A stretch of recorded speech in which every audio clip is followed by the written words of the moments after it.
Alright guys, before we get into the video, I'm going to talk to you yet again about Futtrading.co.uk. Thank you to everyone that continues to subscribe and support our content. It means the world to us. You guys know we work very hard on the website. You make a lot of coins, but without you guys, we don't have a website. So thank you very much for that. We're working on another big giveaway this month, and hopefully we'll have details of that in the coming days for you guys.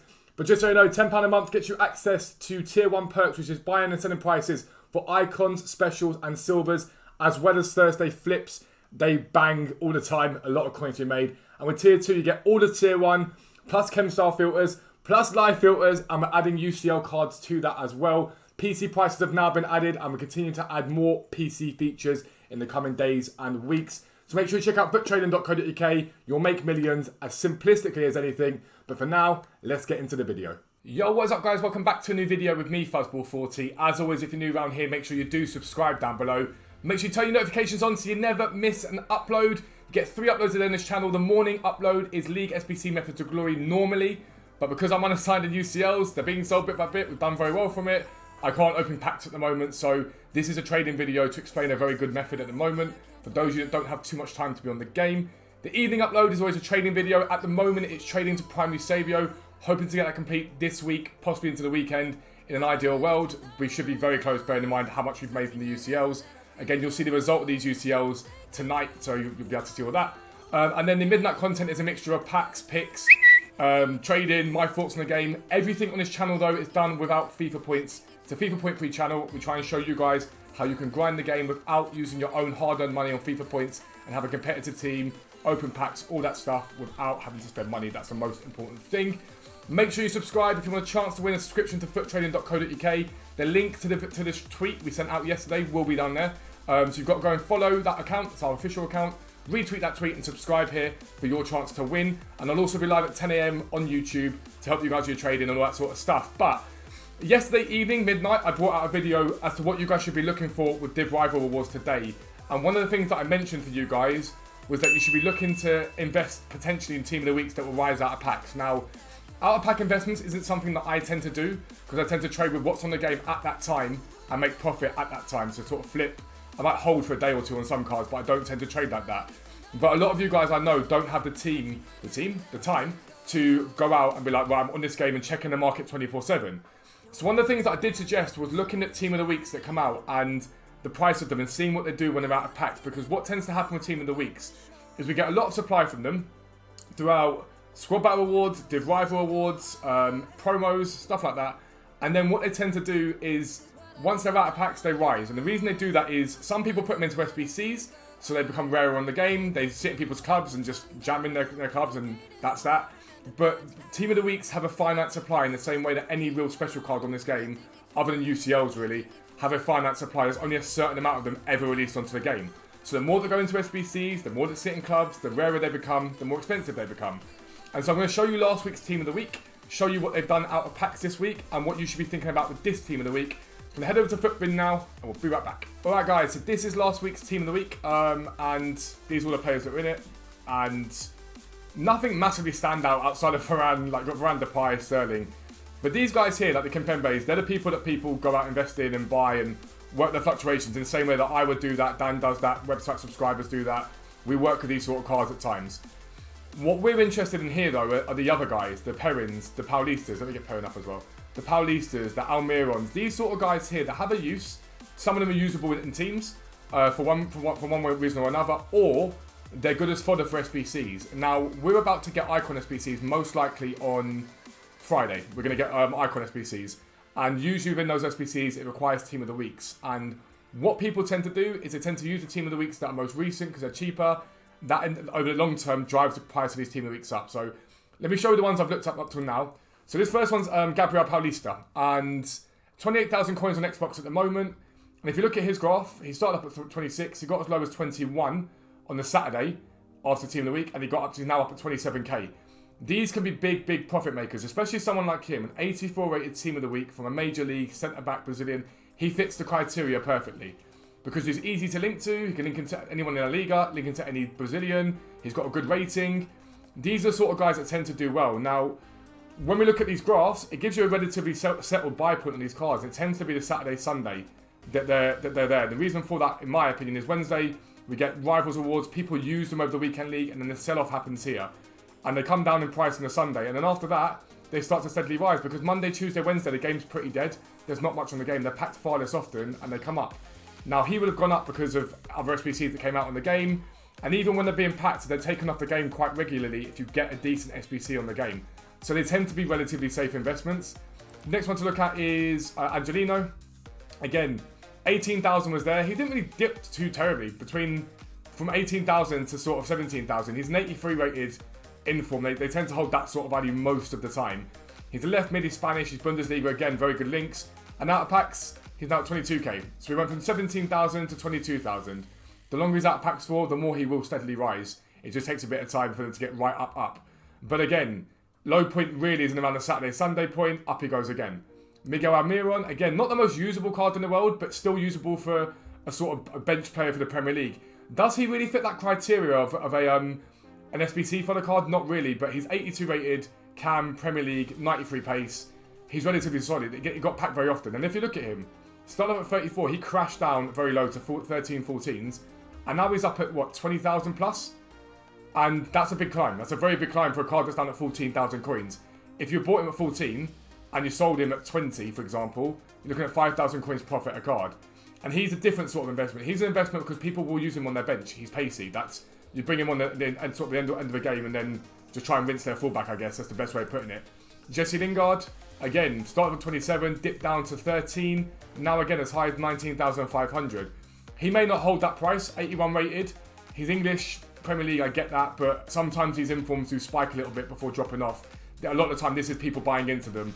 Once they start selling them, they go down in price. And so you have to be mindful of that with these sort of investments. Would I personally have plumbed for Lingard? No, I don't think he quite meets the criteria. Almiron, in my opinion, just about does.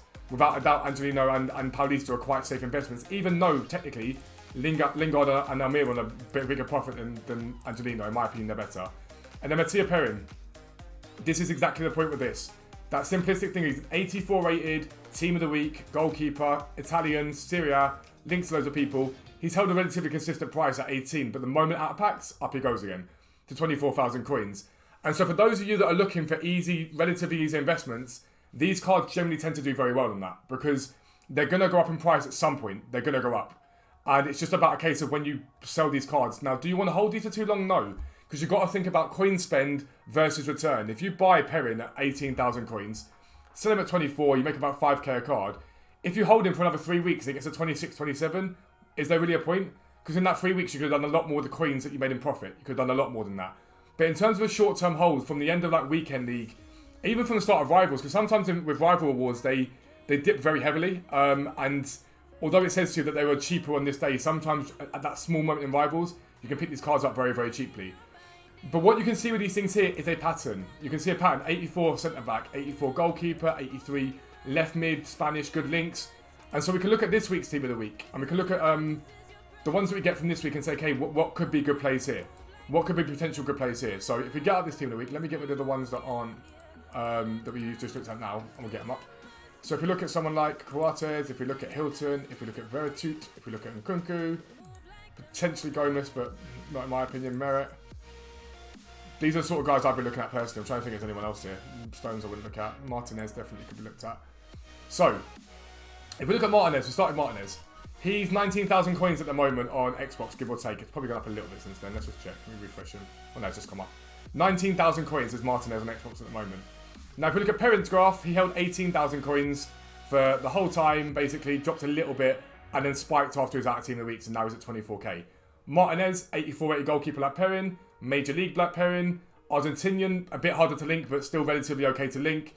He fits that criteria quite well, in my opinion. He fits that criteria relatively strongly.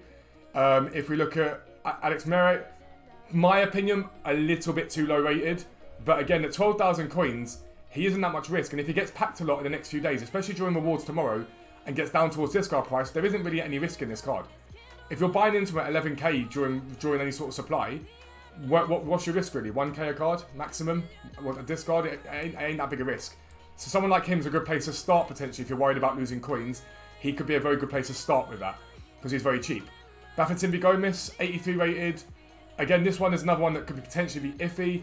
Yes, he sort of seems to fit the criteria of Angelino. holding a decent price low and whatnot. The problem that I have with him is his Saudi League. Yes, he's French. Yes, he's 83 rated, but Saudi League. But again, if during some sort of supply you're getting 13, 14,000 coins, is there much risk on an 83 rated of that? No, there's really very little risk in that. Most 83 rated informs are more than that anyway, so he's going to cover that criteria relatively well. Nkunku, again, 83 rated striker, French, Bundesliga. Similar criteria to Angelino here. Right now he's 20k. Does he stay at 20k? No, he'll probably drop off a little bit with some sort of supply, but he fits that Angelino criteria very well. He actually plays for the same team as Angelino. And so for me, Nkunku's a very nice buy. If you can get him low enough, again, for me, I'm looking at the prices Angelino was going for, and that's where I'm looking at Nkunku. The one thing that Nkunku has in his armory, except that Angelino doesn't have, is that he's French, and there's a lot of high-rated French guys you can link him to for teams, and he's a striker. Strikers always tend to do well. They're very easy to link. They're not too much of a stress to link. To me, he does very, very well in that. People are going to position change this card down, but if you're picking up a striker, I don't think there's a qualm. However, if you pick him up a centre mid, he's probably worth more, because position change cards sell for more. So if you do pick him up a centre mid, cam, CDM, he probably gets a bit more coins in the long term. You could probably pick him up for the 15s, the 16s, the 17s, and long term, you probably, if he gets to 24k, you're probably looking closer to 25, 26 with him with the position change on him. Veritut, again, this is one that I would avoid. 82 rated centre mid French. Now, he may go up in price, he probably will do. But when your base point is already 16,000 coins on an 82, I find that a bit iffy. If we look at Almiron got down to 13, 14k. If Veritut gets down to that, then fine. You won't have too much of a problem with him. But if he stays in and around this price, I wouldn't like him at that price personally. I think there's too much risk in it. He probably does go up in price, but I'm not a massive fan of that. Hilton, again, is there really any risk in a card like Hilton? Not really. He's 81 rated, Brazilian, 11k. You'll be able to pick this card up for discard price continually. You'll easily be able to pick him up for discard price. Does he really fit any major criteria here other than being a centre-back in Brazilian and Major League? No, because a major issue you've got with him, he's 81 rated. If an SBC requires an 84 rated team, you have to pump the SBC up a little bit by using someone like, I don't know, higher rated 86, 87 to offset Hilton. To me, again, though, if you're getting a discard price, there's no real risk. That's fine. I don't think there's a problem there. And then Coates. Now, Coates fits that Paulista mentality of 84 rated centre-back, but the differentiation here is he's Uruguayan, so yeah, you can link him to like Muslera, you can link him to Jimenez, Godin, so there's an option there, but he's also Liga NOS, so the links out of him are difficult. But again, if he gets down low enough, 14, 15, 16k, you're not going to have a problem with selling this guy on for profit because he's going to be needed for SBCs, he'll be put into SBCs. It's just a case of, will his rise be as quick as someone like a Paulista? I don't know. I don't think it'd be quite as quick as Paulista, so you're probably looking to buy in a little bit lower. But these are very, very good investments to make if you haven't got time on the game to be continually flipping. But even if you do, if you're the sort of guy that's got 1 million coins sat in your account and you're thinking, what can I do this week as a short-term hold? If on Sunday it comes round and you see these cards cheap, you might go, actually, do you know what? I'll buy 20 of these Coates at 15k, 16k, 17k, and I'll hold them until Wednesday or Tuesday and sell them for 4 or 5k profit each. Now, it doesn't take a rocket scientist to work out. If you buy 20 of them and make 5k on them, it's 100k you've made from very little. From very little spend, it's 100k you've made. And to me, that's really where your coins can be. If you haven't got the time or you just want an extra bit of investment, this is the stuff that I'd be looking at. And you can rinse and repeat this throughout the whole of Team of the Week. If you look at other Team of the Weeks, you'll see similar patterns that merge with other cards. So Team of the Week 19, let's see if there's anyone in here that we can see that would do a similar sort of thing. So Debussy, maybe we'll have a look at him. Bamford, maybe have a look at him. Andre, have a look at him. So Debussy, again, able to get him for 12, 13k. He's now up at 20. Similar pattern emerges with him. Again, fits the criteria quite well. 82 rated, right back, French League, French, easy links. Patrick Bamford, again, able to pick up 15k at points, 15, 16k. Even up to last Monday he was doing that, which is sort of mental to me. And then look, 23k now. So from the pickup point of, even at latest here on a Monday at 16k, you're looking at, again, 6k profit, not far off. And then Benjamin Andre. Again, able to pick him up at 16, he's now up at 20. Now, Benjamin Andre is a relatively usable card, which probably means there's still a decent bit of supply of this guy on the game, which is probably why he hasn't risen as much as other cards. He's less rare, picked up, he's got a rule breaker as well. So sort of a ceiling price on that card, if that makes sense. So for me, Andre does fit the meta to some degree, but the sort of hold on him is going to be a bit longer. I think you'll see him eventually get to 25, 26, 27. And remember also, when you're comparing these guys to rule breakers and other special cards, Team of the Weeks have a value simplistically in the fact that they're Team of the Weeks. It's never really going to happen that an SBC says include one rule breaker card. It just doesn't really happen. They usually tend to say include a Team of the Week. But that's what you guys should be doing. If you're looking at Team of the Week this week, you're looking for an investment opportunity, that is what you should be looking towards. In my opinion, it will do very well. Don't think you have any problems with it. Use your brain in terms of what you're buying with. Use your brains in terms of what you want to pay. And again, remember, position changes do have a merit here. Centre mids to strikers have more value. Strikers down to centre mids have more value. Hunters to shadows have more value on them. Think about those things as you pick these cards up. But that's going to be the end of the video. If you are new around here, as always, make sure you subscribe down below. Make sure you turn your notifications on so you never miss an upload. Check out futtrading.co.uk to make millions of coins. But for now, I'm out. Peace out. I'll speak to you soon.